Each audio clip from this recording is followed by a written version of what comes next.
Bom, vamos continuar a aula sobre a parábola do bambu. Hoje é a oitava aula. A gente vai ver que o bambu é útil. O bambu é uma das plantas mais úteis que existem, né? Todas as partes do bambu é possível se aproveitar e ser utilizada. Os brotos do bambu, eles são muito apreciados na culinária oriental. E algumas espécies de bambu produzem uns frutos parecidos com arroz, que também o pessoal por lá gosta bastante. Já existem também espécies de bambus que têm frutos grandes. Das folhas do bambu também a gente pode fazer cestos. Das hastes podem ser feitas varas de pescar. E do caule pode ter objetos de decoração, artesanato, móveis, utensílios domésticos, cortinas, pequenas embarcações e cercas. O bambu também é útil como cerca porque ele é denso e forte, sendo assim ele forma uma barreira que protege tão bem quanto um muro. O bambu também é útil para conter encostas, para assoreamento, para proteção e abrigo, além de proporcionar sombra e um lugar de descanso. Na China, há construções feitas de bambu, casas, edifícios e também pontes feitas de bambu. O bambu também proporciona habitat e alimento para animais. Então o bambu ele é muito versátil em todas as suas partes, podem ser utilizadas e muito bem empregadas. E com o bambu Deus pode nos ensinar que Deus também nos criou com utilidade, né? Deus ele não cria nada sem propósito. Deus em tudo tem uma utilidade, um propósito. Deus não cria sucata. Deus cria coisas úteis, Deus cria coisas que são significantes e a humanidade da mesma forma ela é significante e Deus tem um propósito, né? E Deus nos criou para realizar boas obras, para abençoar a vida das pessoas ao nosso redor, tendo como maior mandamento amar a Deus e amar as pessoas. A gente consegue tirar desses dois maiores mandamentos uma infinidade de formas, né? De abençoar a vida das pessoas, de amar, de sermos fonte de amor para a vida das pessoas. Quero que a gente realmente reflita nisso, né? Quanto que a gente pode ser útil nas mãos de Deus, né? Podemos ser usados para transmitir o amor, né? Às pessoas. E Jesus, para ensinar isso, ele contou a parábola do samaritano. Lá em Lucas 10, do 25 ao 37, diz assim: Certa ocasião, um perito da lei levantou-se para pôr Jesus à prova e lhe perguntou: Mestre, o que preciso fazer para herdar a vida eterna? O que está escrito na lei? Respondeu Jesus. Como você a lê? Ele respondeu: Ame o Senhor, o seu Deus, de todo o seu coração, de toda a sua alma, de todas as suas forças e de todo o seu entendimento, e ame ao seu próximo como a si mesmo. Disse Jesus: Você respondeu certamente. Faça isso e verá. Mas ele, querendo justificar-se, perguntou a Jesus: E quem é o meu próximo? Em resposta, disse Jesus: Um homem descia de Jerusalém para Jericó, quando caiu nas mãos de assaltantes. Esses lhe tiraram as roupas, espancaram-no e se foram, deixando-o quase morto. Aconteceu de estar descendo pela mesma estrada um sacerdote. Quando o viu, passou pelo outro lado. E assim também um levita. Quando chegou ao lugar e o viu, passou pelo outro lado. Mas um samaritano, estando de viagem, chegou onde se encontrava o homem, e quando o viu, teve piedade dele. Aproximou-se, enfaixou-lhe as feridas, derramando nelas vinho e óleo. Depois colocou-o sobre o próprio animal, levando-o para uma hospedaria e cuidou dele. No dia seguinte, deu 2 denários ao hospedeiro e lhe disse: Cuide dele. Quando eu voltar, pagarei todas as despesas que você tiver. Qual destes três você acha que foi o próximo do homem que caiu nas mãos dos assaltantes? Aquele que teve misericórdia dele, respondeu o perito na lei. Jesus lhe disse: Vá e faça o mesmo. Nessa parábola a gente pode definir 3 tipos de pessoas, né? O primeiro tipo são as pessoas que vivem para fazer o mal para as outras pessoas, né? Elas seguem uma filosofia de que o que é meu e o que é seu pode ser meu também. Caracterizado pelos assaltantes que fizeram maldades ao viajante, podemos ver em nossa atualidade que pessoas têm prazer em prejudicar, maltratar, roubar, extorquir, matar outras pessoas. Essas pessoas têm o mal como objetivo de vida, geralmente motivadas pela ganância, não têm nenhum senso de valor ou de princípio em suas ações. Elas visam somente a sua satisfação. Vemos isso diariamente nos jornais, que a violência é o tema principal, guerras e conflitos gerados por pessoas e grupos que têm prazer na violência, o tráfico de drogas que gera muita riqueza ao custo da desgraça de muitas famílias, a corrupção dos políticos e da sociedade que gera a desigualdade social e a exploração dos menos favorecidos. Esse é o primeiro tipo de pessoas que vemos caracterizado pelos assaltantes.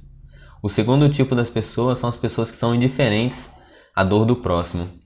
Elas seguem a filosofia: o que é meu e o que é seu. Caracterizado pelo sacerdote e pelo levita, que foram indiferentes e omissos ao sofrimento do homem na beira da estrada. Esse tipo de pessoas, eles são indiferentes, eles são isentos, eles são neutros nessa vida, eles não buscam prejudicar ninguém, mas também não ajudam as pessoas ao seu redor. E se você não ajuda, você está fazendo mal, né? Não sentem compaixão pelas dificuldades, pelas feridas de quem está ao seu redor. Eles são tão egoístas que eles são... Uma palavra que o autor diz, que usou, que é bem legal, que eu nunca tinha visto, diz que essas pessoas são em si mesmadas. Vivem para si mesmo. No interior, só olham para o seu umbigo. Essas pessoas não têm disposição de investir tempo, dinheiro e vida para ajudar os infelizes que caíram nas teias dos que fazem mal às outras pessoas. Eles não correm o risco de sair do seu mundo interior para ajudar o próximo que sangra ao seu redor. Eles são insensíveis, acomodados, podem até carregar uma aparência de religião, mas estão mais interessados nos rituais, nas cerimônias, do que em ajudar o próximo. Também no contexto da escritura, pela lei, quem tocasse no sangue ou tocasse em um homem morto ficava impuro, sendo impossibilitado de muitas coisas. Talvez esse possa ser o motivo que os sacerdotes, os levitas e o levita não ajudou o homem, mas isso não justifica, né? E o terceiro tipo de pessoas que a gente vê são as pessoas que vivem para fazer o bem, né? A gente viu que o primeiro tipo são as pessoas que fazem o mal, o segundo tipo são as pessoas que são indiferentes, e o terceiro tipo de pessoas, eles buscam o bem, né? Caracterizado pelo samaritano que teve compaixão e empatia do viajante. Ele foi lá, cuidou das feridas, abrigou na hospedaria, pagou todos os custos. Essas pessoas, elas não querem o mal das pessoas, elas também não são indiferentes ao sofrimento alheio, mas têm prazer em abençoar e amar a vida das pessoas ao seu redor. Mesmo que isso gere prejuízo, mesmo que isso tenha um preço, eles têm uma filosofia do que é seu, e o que é meu pode ser seu também. Eles são realmente abnegados. Pessoas que vivem para fazer o bem, elas são desapegadas de normas e padrões que impedem eles de compartilhar o amor. Eles mudam as suas rotinas, se adaptam para que possam ajudar e conceder alívio aos outros. É aquela mão sempre estendida, disposta a ajudar alguém. O amor tem o maior poder dessa vida, né? Pelo amor nós somos satisfeitos, alegres, felizes e abençoados. O amor não diferencia raça, sexo, nacionalidade, antecedentes ou qualquer outro aspecto que impeça de conceder o amor. O amor, ele flui.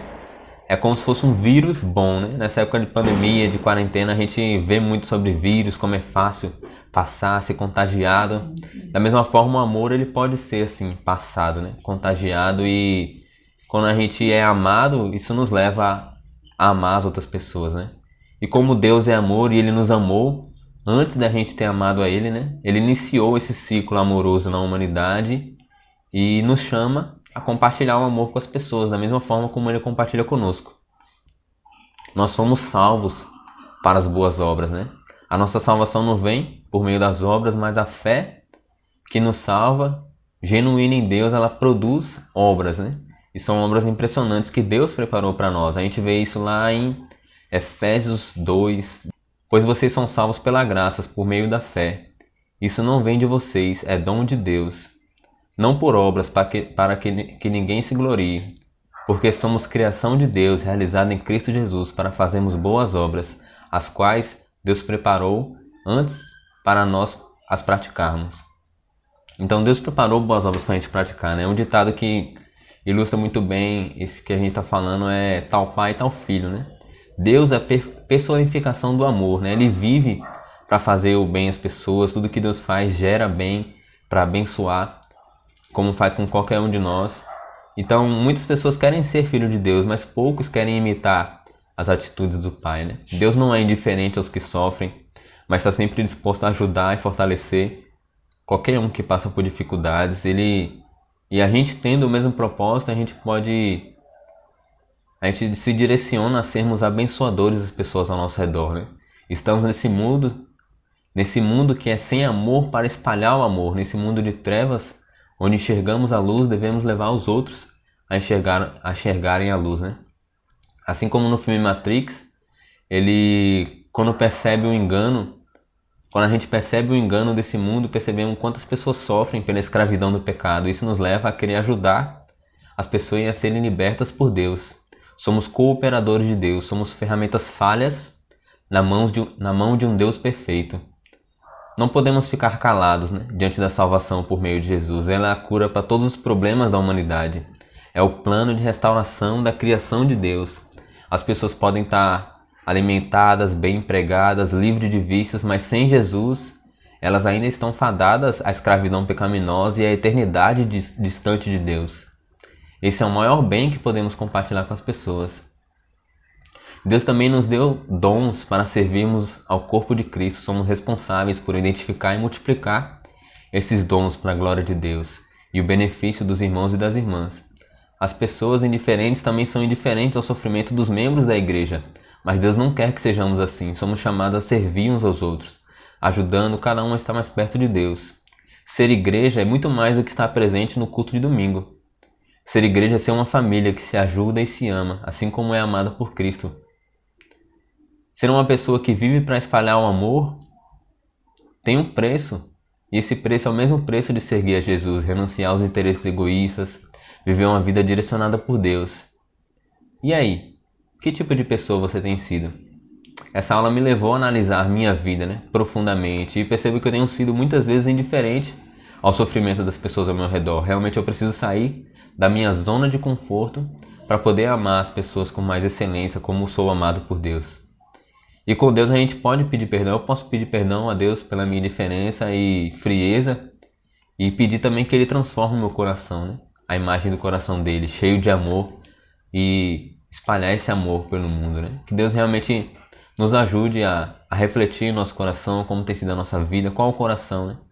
O grupo das primeiras pessoas, das segundas pessoas, das terceiras, que a gente possa junto imitar o nosso Pai.